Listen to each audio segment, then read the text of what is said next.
Jon isn't really my father's son. He needs to know the truth. You stand accused of murder. You stand accused of treason.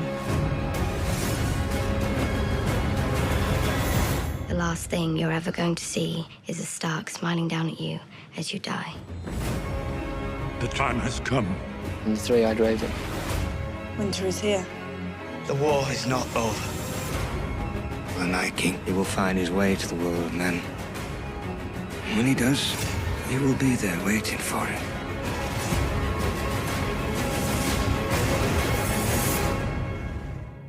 In winter, we must protect ourselves. Look after one another. When the snows fall and the white winds blow, the lone wolf dies, but the pack survives. Hey everybody, it's Charlie. HBO dropped a new promo for Game of Thrones Season 8 just for House Stark, so I wanted to do a video for House Stark predictions, just for those characters. Although you kind of have to include Daenerys now as part of Jon Snow predictions because she's so tied up in his story during Season 8. So we'll do a new round of the book giveaway. All you have to do to enter is be a subscriber and leave a comment on the video. I know there's a lot of questions about when the next trailer is going to drop. I'll also include information about that in the video too. So the funny thing about this promo is that they're actually using Daenerys' Reign theme as well as Cersei's Light of the Seven theme instead of any of the Stark Winterfell themes. Like the scene that they end on with Sansa having that famous quote, "The lone wolf dies but the pack survives." They put it in all the Season 7 trailers. It's a big theme going into Season 8 because it's very relevant again because of Jon Snow's heritage. The name of the music playing over the scene of Sansa actually saying that in the Season 7 finale was called Winter Has Come, but that appears nowhere in this promo. Maybe because they felt like it wasn't too energetic. In the Light of the Seven is probably one of the best theme songs that they've ever had on the show for any particular moment. But the other thing that I like about this promo that they remind you is when you have Arya Stark and Sansa in the crypts of Winterfell in front of Ned Stark's statue, and they mirror that conversation that Arya Stark is having with Ned Stark during Season 1 about winter is coming. We Starks, we need to protect ourselves. There's been a lot of attention focused in the last couple of promos and trailers that Game of Thrones has released for Season 8 on the Winterfell Crypts. They even went as far to officially title the last big trailer they released as the Winterfell Crypts trailer. So even though a lot of those scenes I don't think will wind up in the actual episodes, the actual crypts at Winterfell and Ned Stark himself, his statue, will be important to the Season 8 episodes,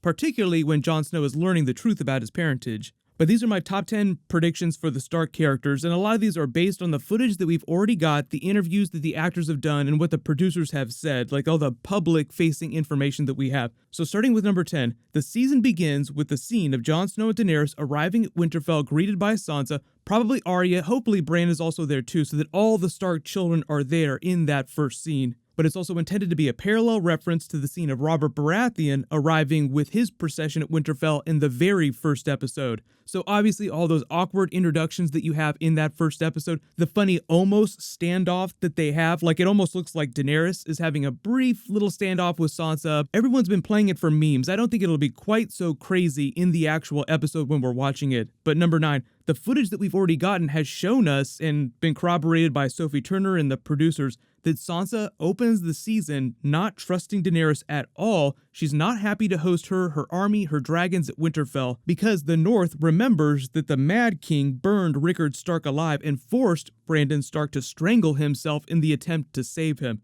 So they enter the season with all that baggage, but also Sansa isn't really happy about Jon bending the knee and his relationship with Daenerys either. But that's before she spends any time with Daenerys or gets to know her at all. This is just all of her preconceived notions and everything that she's learned about the Targaryens growing up. Number 8, Bran Stark and Samwell told us in the Season 7 finale that they really want to tell Jon Snow the truth about his parents, Rhaegar Targaryen and Lyanna Stark, and thanks to extra context from Samwell and Gilly, they also really want to tell him that he's not a bastard and is actually the rightful heir to the Iron Throne of Westeros ahead of Daenerys. Long live the king, Aegon Targaryen, long may he reign. So even though there's a big question about when they're actually going to tell him, because I think they'll try early in the episode, but won't actually be able to complete that until around the first big battle with the Night King and the White Walkers. Because when things go wrong, they all go wrong at the same time. In what better time for Jon Snow to get hit with that information right before they actually have this giant battle with the Night King and the White Walkers, so that he's trying to process that,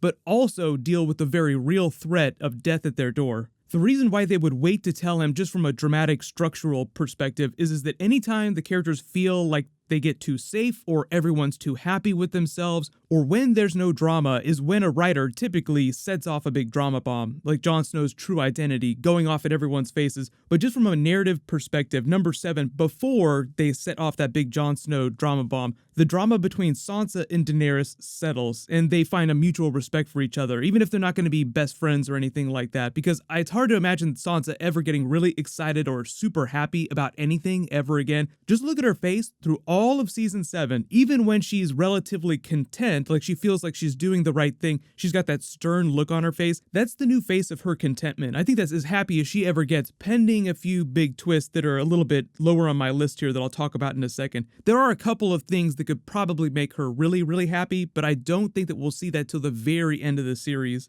So all the Sansa Daenerys stuff that people have been talking about in the footage and Sophie Turner, that plays itself out first before bigger, more personal problems come to light, like the fact that their brother is secretly a Targaryen. So number 6, when Bran and Samwell reveal the truth to Jon Snow, he learns everything at the same time, because there's a whole lot of information heaped onto each other contextually. Because one, that his mother was secretly Lyanna Stark and his father was Rhaegar Targaryen, just learning who his mother was is a really big thing for him. But also, too, learning that they secretly wed before he was born, he's not a bastard and has a legitimate claim to the throne. Then all the characters sort of process this information in order of increasing importance, because some of those things are more relevant than others early in the season than later in the season. That's why number 5, the first big blow that he deals with, is the identity of his mother. He'd asked about it in episode 2 of season 1, and Ned Stark said, "The next time we're together, we'll talk about your mother, I promise." So conveniently, because they've been showing so many scenes of the characters standing around Ned Stark's statue in the crypts of Winterfell, and very literally Ned Stark's remains are buried here,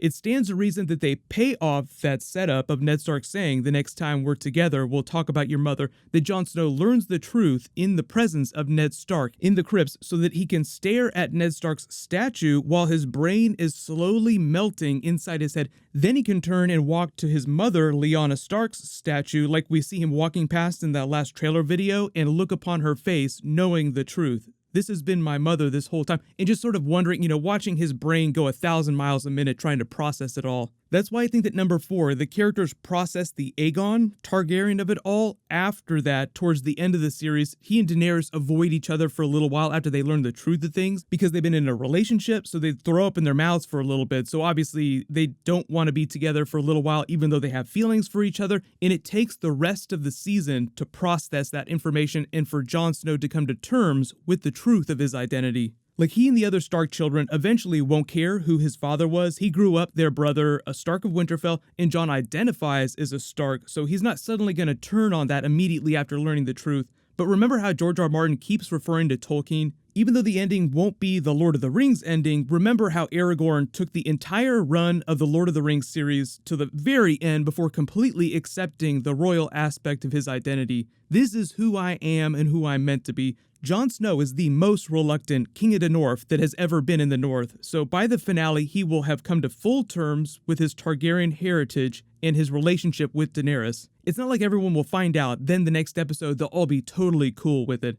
So number 3, obviously talking more about Bran Stark and the Night King. I know there's a lot of theories about Bran Stark's ability, time travel, and being tied up in the identity of the Night King, but I do think that their fate is linked, so that once Bran has completed his task of defeating the Night King, because like Benjen said in this promo, the Night King and the White Walkers are coming south, you'll be ready for them when they arrive. Bran will have his full-blown wizard battle with the Night King, but the reason why he's on my death predictions list at all is because he's so powerful. The ability that he has to recall literally any moment of history, and Samwell's ability to find that information and contextualize it, is almost too powerful for the show. So what happens on a drama when the characters get too safe or they get too OP?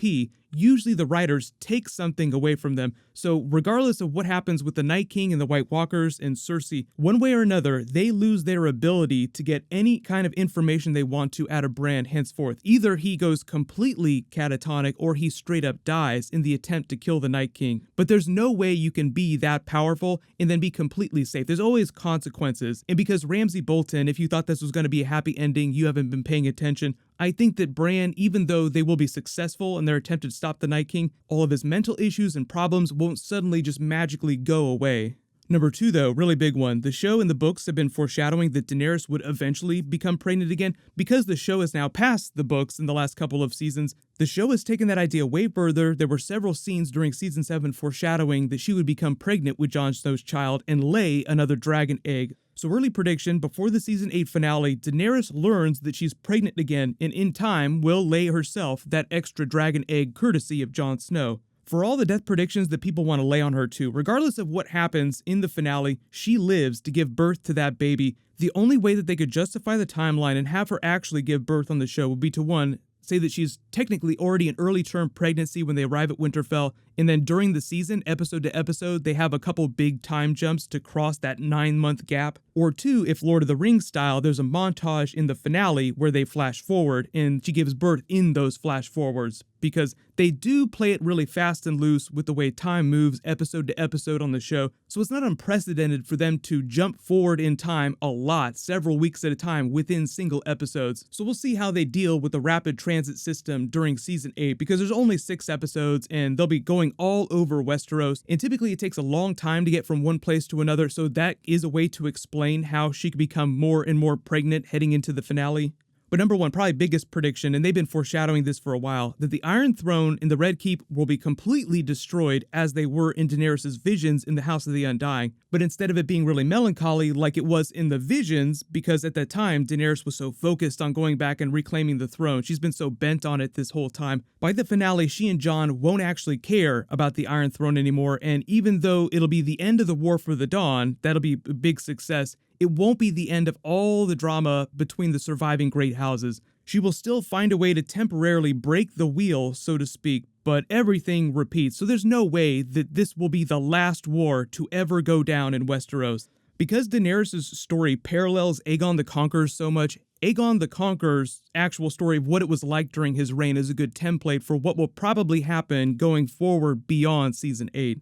What happened is that after Aegon conquered Westeros, they call that period of his life the Reign of the Dragon. He actually had to spend the better part of his life flying all over Westeros to keep the realm from setting itself on fire constantly. So just because he conquered it, and just because he had Balerion the Black Dread, and he was super powerful and everyone was afraid of his power, didn't mean that suddenly nobody ever fought with each other ever again. He had to play the political game for the rest of his life, so realistically assume that it's going to be similar going forward in Westeros even after they defeat the Night King. Post all your season 8 predictions in the comments below, and what'll happen is this weekend is the Oscars, and it's also the True Detective season 3 finale, so I'm assuming that HBO is either going to drop another Game of Thrones trailer, or they'll drop one a couple days after, so we should be getting new Game of Thrones footage really soon. Of course, I'll do a video for whatever it is that they drop. Leave your requests in the comments below, and congratulations to Bucky Weedy. You're the giveaway winner from my last big Game of Thrones video. Please email me on the About page of my channel so I can get your details.